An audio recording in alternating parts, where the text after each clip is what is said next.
Thank you, Alex. Ladies and gentlemen, thank you for the invitation to come. It's a real honor to be here.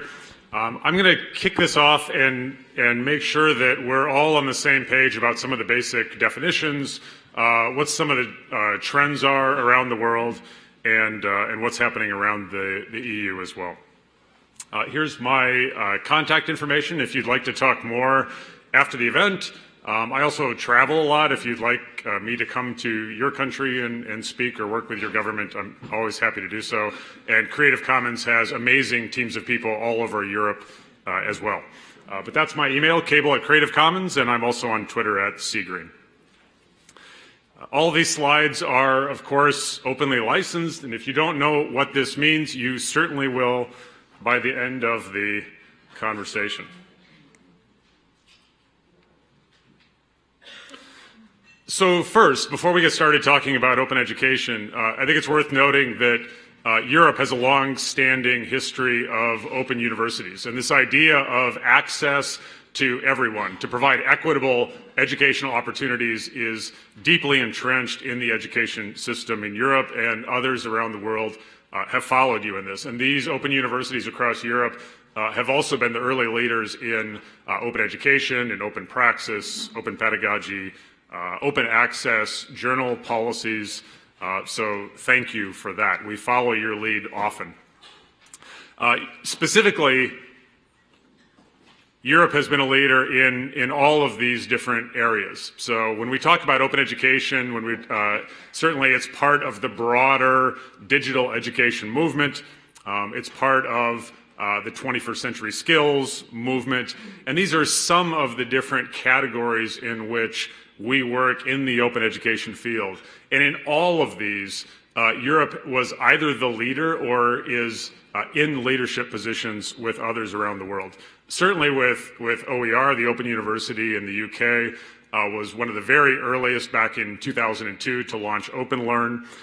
Open Praxis and Pedagogy, which I'll talk more about today, while the rest of the world dwelled a bit too long on talking about open content and open textbooks and things, it was the Europeans which continue to say, yes, the content needs to be open, but let's talk about the more interesting work of what can people do creatively with open that you can't do with closed. They continue to push that conversation, you all do. Open education research, there's something called the OER Research Hub in the United Kingdom, which takes the questions of the day, the research of the day, and makes sure that we're talking about the right things.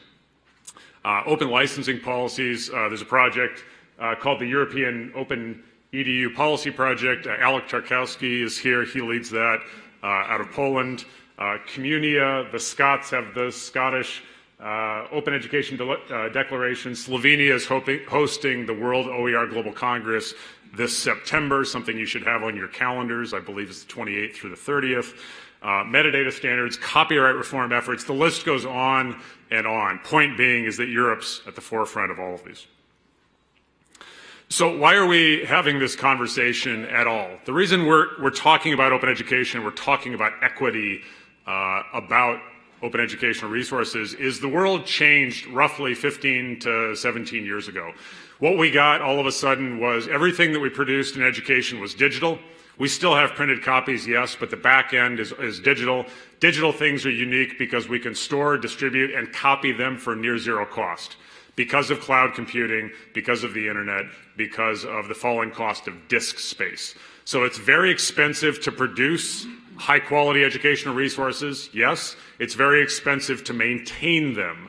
But once you've built them once, and you're paying the cost of maintaining them, because they're digital, we can make essentially an infinite number of copies of them for near zero cost. That's the first thing that happened. Second thing that happened is we got the internet in its current usable form, so we had this transport protocol where we could move these digital things at near speeds of light around the world, also for near zero cost. And the third thing that happened was Creative Commons, where I work. An open licensing standard for the world emerged where people could keep their copyright and share under the terms and conditions they choose. And this is what's happened to the cost of educational resources over time. We're now in tens of thousands, in some cases hundreds of thousands of a cent per copy when we're talking about sharing a textbook or videos or entire degree programs. The problem was that all of these great things that the internet and digital enabled, the copying, storage, distribution, these are precisely the actions that copyright forbids. So when you create a creative work in any country in the world, it's automatically protected by copyright. And that's a good thing. Authors should have their rights protected. Businesses that are producing these resources should have their content protected by copyright law. The question was, when people wanted to share, when I'm an educator or when I'm the Open University of England or Barcelona and I want to share my educational resources, what am I able to do? So before I jump into the answer to that, let me take just a moment to define specifically what do we mean by open educational resources. When we're talking about educational resources, it's all of the stuff that we use in our classrooms, be them online, hybrid, or face-to-face. It's the textbooks, the curriculum, the syllabi, it's everything that we use as we're designing a class. When we're talking about open educational resources, we mean something very specific. It has to have two conditions. The first is that we're providing free and unfettered access to that resource. The second condition, and this is not or, this is an and you must have free copyright permissions to modify those resources to meet your needs. You have to be able to download a copy, you have to be able to change it, then you have to be able to share it with other people. So open is not the same as free. Most of the internet is free.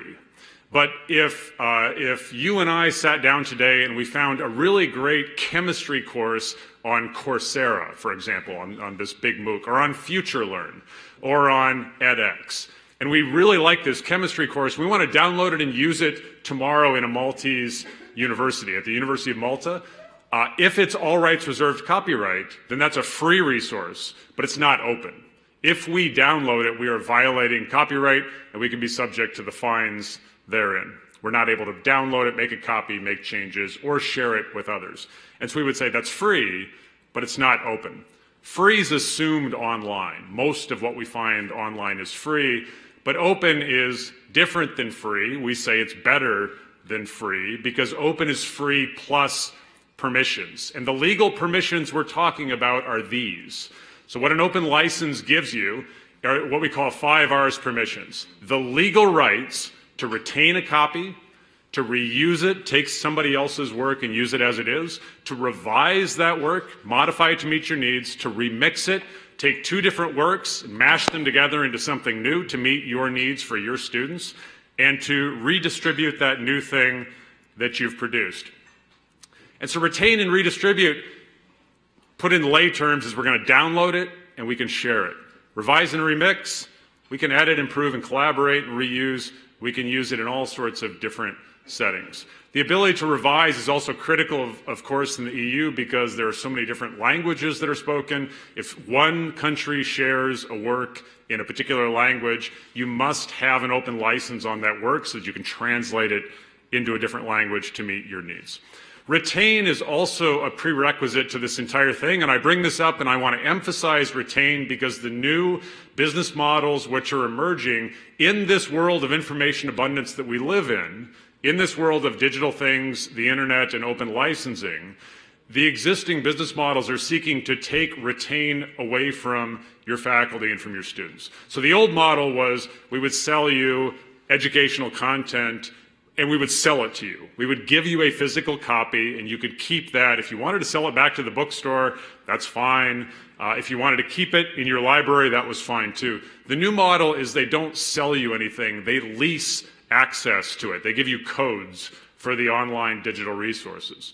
The problem with that is that when you stop paying the access fee, you lose access to those resources. So you have students today taking pre-algebra courses at your institutions, and then their next course they're going to take is algebra, but all of their pre-algebra resources are gone.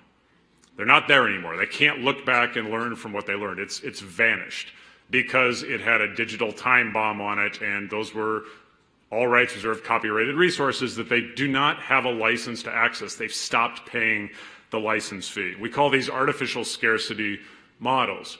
Now, this is not an attack on existing publishers. This is something that they're struggling with. They're trying to come up with new business models. This is a challenge as they're reimagining how do they create businesses and revenue flows in an age of information abundance. But nevertheless, it's something that we need to think about as we're having this conversation. When we think about all the different types of resources that your universities use, they use a whole mix. It's not just commercial resources. It's not just OER. It's not just library resources. They use a whole mix. But when you think about the cost to students and then the legal permissions that we have to do the 5R activities, it looks like this. And so the benefit of open educational resources is that for students, the digital versions are free. Of course, printed versions are not free. There's a cost to the print. But the cost for a printed textbook, for example, is extremely low. If you do a print, there are print runs that are being done in some countries where you're running maybe 500 or 1,000 copies of a introduction to chemistry or introduction to biology book, and you can get the cost down to approximately 7 to 10 euros as compared to what the students were paying before. Okay, so this idea of permissions and cost, something we think about. This is the third piece, right? Digital, internet, and open licensing. This is where I work at Creative Commons. We're a nonprofit global organization. We create the open copyright licenses that the world uses to share open educational resources, open journals. They use our tools to share open data. We don't charge anything for any of this. I'm not here to sell you anything. It's all free. And all of our tools have also been dedicated to the public domain. So if Creative Commons went away tomorrow, all of this stuff would still be there. We've got teams, formal teams in 86 countries around the world. Most of Europe has teams of Creative Commons experts in them, and they're amazing people. Here's why Creative Commons exists. If I write something today, I live in the United States, before my work, which starts out in all rights reserved copyright, if I do nothing, in order for my work to get into the public domain where you have the legal rights to use it for whatever you want to use it for, two things have to happen. First, I have to die, which is unfortunate. I wanted to share with you on Tuesday. But first I have to die, and then 70 years have to go by after I'm dead and gone before my works go into the public domain. If you're in Mexico, you have to be dead for 100 years. I don't know why you have to be dead longer in Mexico, but that's the law. And so that's a challenge for people who want to share on Tuesday. And the answer is keep your copyright, keep your rights, and add an open license to your work, and you choose which open license you're giving. So when you choose a Creative Commons license, you have a choice. As the author, you say, I'm giving you a certain set of rights and retaining a certain set of rights. These are the options. Attribution is required of all of the licenses. So this means if you use my work, you have to give me credit. Share alike, the other three are options. Share alike means if you take my work and you modify it, that new changed work, that derivative work you created, must be licensed under the same terms that I licensed my original work on. That's Wikipedia. Everything on Wikipedia is under an attribution share-alike license. Non-commercial means you can take my work, but you may not make commercial use of the work. So sometimes educators will say, yeah, I'm willing to share my course or my textbook or my video or my simulation on learning gravitational forces, but I don't want to see this end up in a commercial setting. And then no derivatives means you can take my work and you can use it for free, you can make copies, but you may not modify it. You can't change it. When you mix these conditions together, you get one of 6 open copyright licenses from Creative Commons. They look like this. You've probably seen these around the web.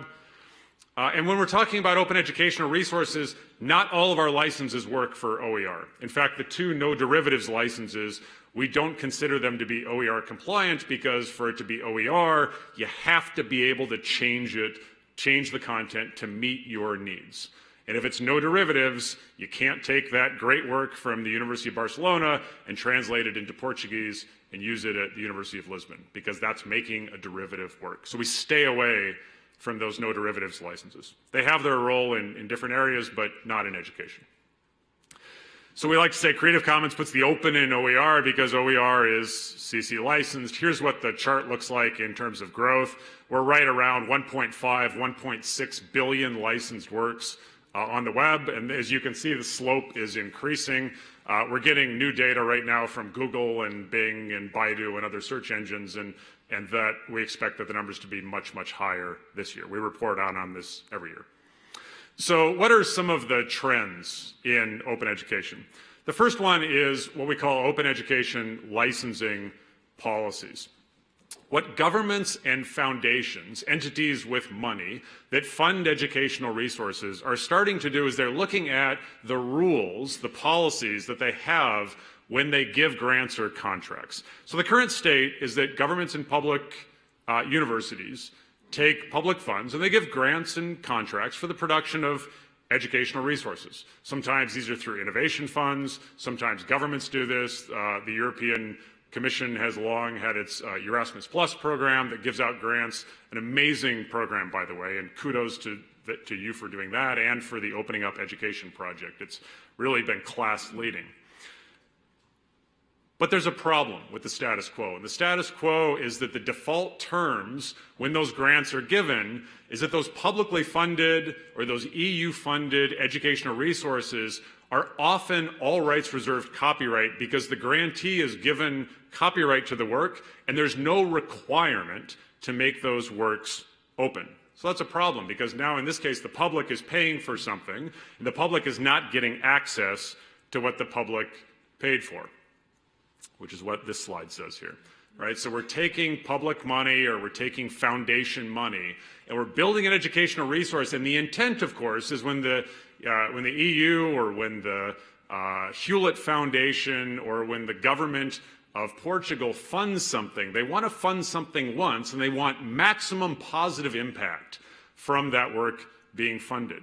Now the good news is the solution is very simple, and that is that governments, public universities, foundations are starting to implement what they call open education licensing policies, where they simply say in the grant or contract, if you take this money to build these educational resources, you must openly license what you build. That's a condition of the grant. This is the idea, that publicly funded educational resources should be openly licensed as the default. If a grantee comes to you and asks for money and they are not willing to openly license, they should have to say why not. They should have a compelling reason. Because if we're going to fund something with public funds, we, the public, should have access. Just a few very quick examples, and I'll move on to the next trend. In my country, the U.S. Department of Labor a few years put out a $2 billion grant to U.S. community colleges to build new degree programs. This was at 2009, right after the economic crash, to put people back to work. These were retraining degree programs in two-year colleges. The requirement on all of this money was that anything created or revised with grant funds had to have a Creative Commons attribution license on it. So the old model was they would give a grant to Kentucky for $20 million to build a nursing program, and only that one college in Kentucky would have the legal rights to use it. That was the old model. The new model was they gave Kentucky $20 million to build a nursing program, and now everybody in the United States had legal access to take it, download it, modify it, use it, and everybody else on the planet has legal access. If you want to see all this content, go to skillscommons.org. You can download entire degree programs. It costs you nothing. Another project, Josie, where are you? Josie, raise your hand. There she is. So this is an example of an open policy at a much lower level, not national government. This is at a city council level. The city of Leicester in the United Kingdom said to their teachers, we want to encourage you to use open educational resources. We know in your contracts it says that the district owns what you produce, but if you would like to Creative Commons license your works, we give you permission to do so. On all of these open policies, these are the three things that really matter. One is you need to be very specific in the text of your open license requirement. This is something that we help governments do. If you'd like assistance with this, please call me. Implementation has to be good. Your program officers, the people that manage the grants, have to understand this. They have to have toolkits. You have to give them FAQs so that they can answer questions as they come up. And 3, there has to be simple follow-up. The program officers need to say to the grantees, show me the work that you produce that's openly licensed. Show me where it is on the web. I want to see it. And I want to see the open license on the work. And if you do that, people do the work. They openly license it. Next major trend is open textbooks. Alek, where are you? Put your hand up. Alek Czarkowski from Poland. This was his project. This is a project in Poland he'll talk about tomorrow, I think, in a panel we'll be having. And this was a project where there was a lack of equity and access in primary schools for textbooks. The government of Poland put forth a significant amount of funding, gave that money, that public money, to a third-party entity that ran competitive RFPs and produced Creative Commons attribution licensed textbooks. And now the equity problem has gone away for those parents. They no longer have to buy those books for their parents. They don't have haves and have-nots. This is a chart from the United States that just came out a few weeks ago. It's looking at the costs of different things as compared to the Consumer Price Index, which is that bottom line from the years of 2006 to 2016. And what I want to point out is that over that time period, all items went up roughly 21%. The cost of university textbooks went up 88% in that period of time. There are projects that are seeking to tackle open textbooks, and there are too many to list today. This is one. This is a project called OpenStax. They are focusing on the highest enrolled textbooks for the courses that we all teach. Intro to statistics, intro to biology, intro to philosophy. And you can see the list here: algebra, calculus, anatomy and physiology. Every university on the planet, every college on the planet teaches these courses. These books, they spend a lot of money building them. They spend a lot of money keeping them up to date. They are all freely available. They're downloadable. They have a Creative Commons attribution license on them. You may take them, do what you will with them. They've already saved students, just in North America, over $150 million, and we expect that number to double in the next 12 months. Another trend is open degrees. Early on, faculty, teachers, students shared components. They shared a video, they shared a lecture, they shared a curriculum, they shared parts of courses, then they shared a course.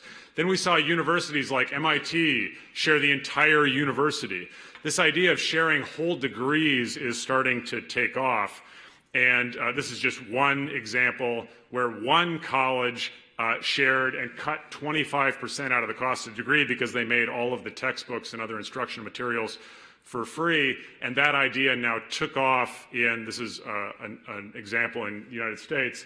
The California governor said, we think this is a good idea. Here's $5 million. Go build new degree programs where the textbook costs are zero. Next major trend is open praxis, or sometimes it's called open pedagogy. I think this is probably, and again, this is where Europe is pushing the open education movement to move to, and they are absolutely right in doing so, because this is the most interesting thing. Increased efficiencies, cost savings, these are all important, but they're not the reason to do open education. The reason to do open education and use open educational resources is what this theme of the conference is about. It's about putting students in environments where they can be creative, where they can be challenged, where they can contribute, where they can solve the global grand challenges of the day, where they can push on sustainable development goals that the United Nations has laid out and countries have ratified to start to solve some of those 17 challenges which have been laid out. And the reason that open education plays into this is that when you're dealing with closed content, when you're dealing with content that is all rights reserved copyright, I cannot say to my students, modify this, make it better, take this content and go figure out how we're going to bring clean water to the world as clean water supplies diminish, as climate change increases. They don't have the legal rights to do so, and nor do I, their faculty member. When I'm dealing with openly licensed content, when I'm dealing with open educational resources, I can do things like this. I can give assignments to my students where I say, welcome to Introduction to Chemistry. You're going to learn about chemistry, and the first half of the course is going to be very traditional. A lot of foundational knowledge you're going to have to acquire. In the second half of the course, I'm going to be giving you articles that are fresh out of the academic journals on new updates in the field of chemistry, and your job is going to be to update our textbook on chemistry. And you can do that because it has an open license on it. And so you four over here are responsible for updating Chapter 2. And by the way, not only is the next cohort of students at the University of Portugal going to be using this, but we've put this up on international OER repositories, and so other countries around the world will be using it. I've now given students an assignment that they actually care about. As opposed to today what we do is we give students disposable assignments. I say, here, do this assignment, you turn it into me, I grade it, you throw it away, I throw it away, and we've made no difference to making the world a better place, and so nobody cares about it. It's a very depressing state of education. That's how I went through school, through all of my degrees. And it was no fun because I wasn't contributing anything. When things are openly licensed, we have the opportunity to contribute. Let me stop there and we'll do. I'll wind up now. That will give us some more time for questions later. Okay, thanks. Very good. Thank you.